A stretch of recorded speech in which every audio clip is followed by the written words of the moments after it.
Well, hey everybody. I figured it's time for an update on this Chevy Traverse that needs timing chains. In the last video, I pretty much prepped the entire engine bay for the subframe to be removed by the bottom of the vehicle. And today, I have finished breaking the exhaust stud off of the downpipe, which is back here. And now the entire exhaust system is loose, free from the car. There's also a ground wire on the back of the engine that is tied to the power steering line.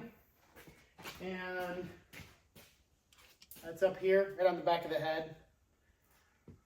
The power steering rack needs to be disconnected from the steering shaft.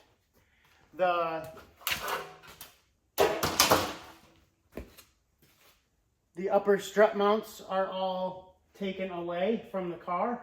So now that can come apart.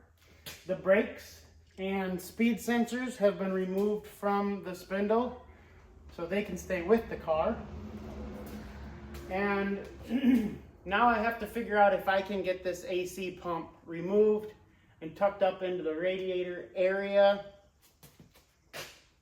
So between the AC pump and the power steering rack, I think that's all I have left to be able to pull this from the car. The fuel lines are done, the heater core lines are done, all of that is separate from the engine and the body. So yeah, those just couple things should be all I need to be able to separate this.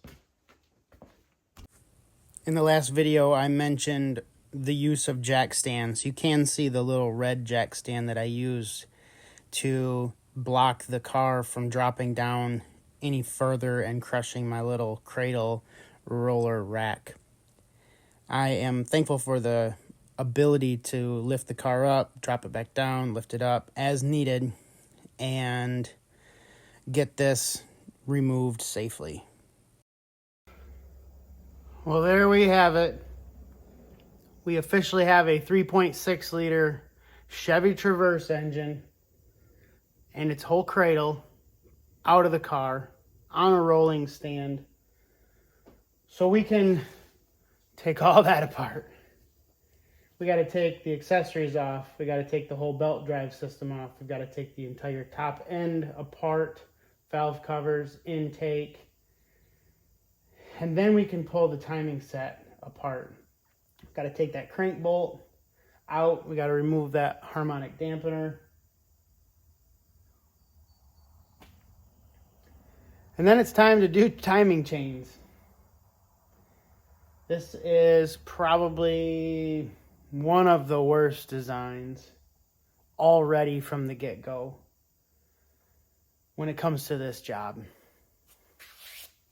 It did work, however, to get that AC pump just pulled out of the way while the car was kind of halfway up and down from the cradle. I was able to sneak it around the AC. I was able to sneak it around the alternator and get it above and zip tie it to the top of the radiator core support. And everything dropped out fairly well, all things considered. I appreciate you watching. I'm going to wrap this portion of the video up, and next time we are going to get to the tear down and get to the timing sets, and that's going to be so much fun. Have a great day.